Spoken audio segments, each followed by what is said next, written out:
got the glow of the sunset. You got the rush of the ocean wave.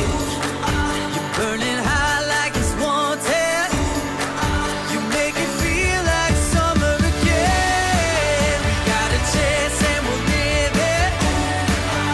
From the start to the end. You make it feel like summer. Hey guys, welcome to this episode. We're going to take you inside to a house we just bought. We're going to flip it. We're going to take you from nuts to bolts on this thing. We're going to, from the very beginning to the very end, from demolition to finished product. We're going to show you a lot of the little different features that we're going to do to enhance this property, but we got to see the before. And I think you're going to really love this series that we're going to do. And I'm looking forward to it. Hope I get a lot of ideas from you guys out there and some of the stuff to do and some comments as we go along. Some of the first things we're going to do outside is we're going to have to put new siding, completely redo the front, do new landscaping, new soffits, and we will put new windows throughout the little house here. Now as we move inside, there's a set of stairs that goes up to the second floor, and if you'll look immediately to the right, they had started to actually try to rehab the house and put a little half bath in, and then they tried to do some to the kitchen. Now, what I want you to notice too is though the house has got great bones, this is how they actually left it. When I closed on it this morning, came in, this is what we found. So all throughout the house, anything you see is how the house was actually left. And you'll see a lot more of the design features as we go along that I've got planned for this house. This particular room is the living room / dining room. The dining room will stay the dining room, the living room will also stay the living room, but the functionality, all the ceilings are actually going to come completely out of this whole area here. And so we're going to put in can lighting, brighten it up, more than just a coat of paint. We're actually behind you to go out into the addition is a set of sliding doors. That's all coming out. Probably going to put a barn door, something really nice transition here. And then as we move out here, this little room to the right was actually a laundry room with a shower, really kind of a strange configuration. So what we're going to do there is we're going to convert that little bathroom up there, move it back here, make a full-on bath room back here, and then move the laundry room to the front of the house. It's going to be much more convenient to get the clothes in from upstairs. Now as we move back outside, we're going to put in a couple of French doors here. And you can see the amount of trash. I've got a 30-yard dumpster coming with a backhoe, and as soon as they take the backhoe away, I'm bringing in a skid steer. And I'll show you that equipment in the different episodes, so if you're not familiar with those pieces of equipment, you're gonna see us use some jackhammers, you're gonna see us use a lot of different pieces of stuff. We'll redo the fencing, all this decking will come out, it'll all be redecked to be beautiful, and we'll have a nice big backyard. You can check out some of the debris around it. It's going to be quite extensive for cleanup and removal. A couple of the good things about the house is, again, good bones. It's had an electrician in recently to update the electrical. It's had, basically a brand new air conditioning unit, and the roof is fairly new. It's only a couple of years old. So that's what we really look for when we go to look for something like this. And it's in a great district right here in downtown Tampa in the Plant High School district. So back here are some of the buildings that's got to come down. It's cram-packed with stuff. Who knows what's in there? Some very old, I'm sure antiques are coming in there, but don't know what to do with them. So actually I've got an antique dealer going to come out and rummage through all this stuff and see if he wants anything. In that little shed, there's a piece of furniture. Again, I've had going through some of these, sometimes you find some of these old pieces that we're just kind of abandoned, and we'll see what they want. We'll see what they, whatever they want, they can have, and we'll make a deal there. But all this is going to look different. This is all going to be re-siding like the front. It's going to look really good. This little patio here right now, although it's small, it's going to go fence to fence all the way across, and it's going to be extended out a little bit. So just some of the plans that we got coming at you as we walk through. So now we're going to take a little quick trip upstairs because you see they started to redo the floors here, and but again, very dark, no safety rails, really no light but the one above me. And the quality of what they did do and finish here on this You can see it right here on the top of this stair. They didn't put the little footer on it, so they went ahead and continued into this bedroom on the left. They're both about the same size. It has double closets, deep closets. This will all be fixed up. Again, all the ceilings are going to come out of this one as well. Windows are going to be replaced, the whole house. So if you see a window, it's getting replaced. Now as we go back across, and then we'll take you into that little bathroom last. This bedroom actually is a little bit smaller, but it does have one deeper closet. The bathroom, really kind of quite remarkable. It's kind of like the kitchen. I mean, they got ready to remodel the bathroom. They had some new tile put in, they had a new vanity and sink put in, had a new light fixture put in, but they kind of did a kind of a strange texture on the walls, and they just left it a real mess. So again, all this texture is coming out. The sheet will be re-sheetrocked the right way, and the tub is actually coming out. It was an old cheap tub. That'll come out and will be placed. So what we're going to do is we're going to bring this thing not only to 2020 standards, but we're going to do it in a luxury format. It's going to be really, really high end when we get done with it. Another little tidbit is that the ceiling access, or the roof access, I do know that it has all the standard hurricane clips. Like we talked about, it had new roof on it. It does have hurricane clips, and the roof is not leaking. It looks really, really good. And so, but there again, there's a ton of storage up there and there's a ton of trash up there. So we got to get that out, get that down safely to this little hole and back down the stairwell to get it put in our 30-yard dumpster. And hopefully we won't have to get a second one. So another really important feature when you're doing these types of remodels and these types of homes, especially when you've got a lot of do-it-yourselfers out there, and or they got contractors, they've stopped halfway through, is when you have your water and electric turned on. In this particular case, I was here this morning when the city water got turned on, and this is a great tip for you guys just getting into flipping and remodeling. You have to do that, especially when you have contractors that were in here before or do-it-yourselfers that kind of stopped halfway.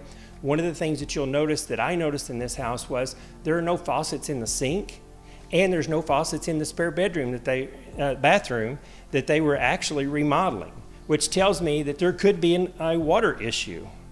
So when he was here, we turned it on, and I was in the home to inspect the home to make sure they weren't leaking anywhere. However, I heard water running, so I ran back to the laundry room, and the shutoff valve for one of the laundry outlets was actually open and not working, and it was just spewing water. So we had to turn the water back off. Had I not been here, the whole back of the house would have been flooded, and it would have been some major, major renovation issues, probably molding issues, something you don't want to get into because it would blow your budget way out. So again, be here when the electricity gets turned on, be there when the water gets turned on. Make sure that you have at least a plumber or an electrician, or be there yourself, and know how to turn those things back off. Don't get yourself in trouble with those small details, but they're important details. When you have this much debris to throw away, where are you going to put the dumpster, what the placement's going to be, what size is the dumpster, and how are you going to load the dumpster? So if we look at this house and we walk around to the back where all the debris is, it's a very narrow little access road. And if you see the building here that we've got to take down, it's totally destroyed in the back. Just a little push with a backhoe or track hoe or something is going to pull that down. You really don't want people in there rummaging through that stuff and getting hurt. So what we did is we've got a backhoe on the way. It will come. We'll do some demolishing with the backhoe. And so what we're going to do is they've even put some of the debris out here on the back side of this fence, which they shouldn't be doing that. So all of this will be taken out and put in the dumpster as well. So now how do we place a dumpster when we don't have room for a dumpster? There is another small dumpster behind us, behind this business, who is actually getting remodeled. So I've already talked to the contractor and to the business itself, and I've asked them if they can remove their small dumpster to allow me to put my larger dumpster for a week. 7 days. I would prefer 14 if I can get it, but if it's for 7, that's fine. Then once we get all this debris out and fence down, what we can do is we can take a smaller dumpster and probably put it in this backyard for some of the inside demolition that we're going to do. But our first rule is going to be taking the debris out of the backyard. Now, as you can see, the driveway is pretty long, and we could put a 30-yard dumpster here. The only issue with that is that you'd have to bring everything from the back forward. So if we don't have a cooperation from the other contractor, then the rental of the skid steer will be probably closer to a week. So thanks for joining us on this remodel series of Just Florida TV. This is Tony Holden. Come back with the next episodes and see how we progress with this. We're really looking forward to it. And if you liked it and you want to see more and you want to follow us, please hit the follow button below or hit the like button. Download our app at Roku, Amazon Fire TV, and several other places. You'll see all that information below, but we're on all the streaming media and we're looking forward to sharing this experience.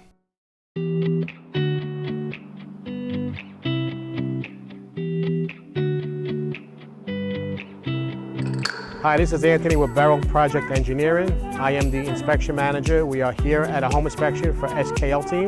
We do most of their inspection needs. Barrel Project Engineering is a multiple licensed firm. Our business hours are from Monday to Saturday from 8 a.m. to 6 p.m. Our company performs a wide variety of inspections, including home inspections, condition assessments, wind mitigation, 4 points, project management, thermal imaging, and more. We do pretty much anything that most home inspectors cannot do, anything that's needed to close out your future home.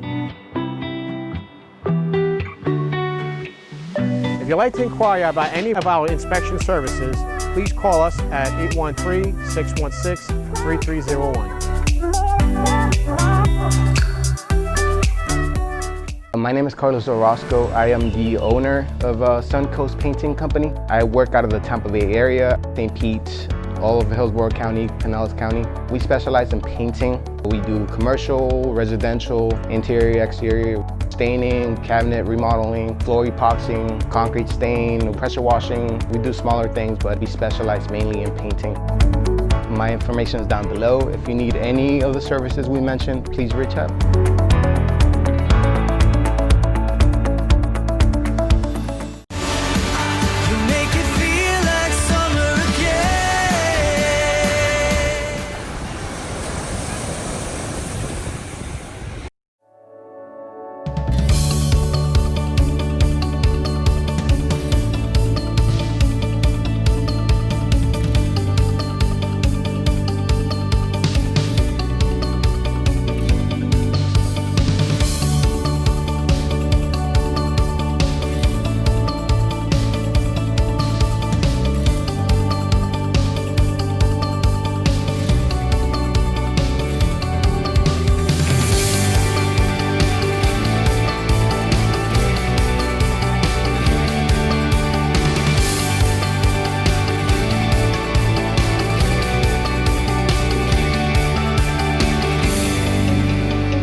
rush of the ocean wave.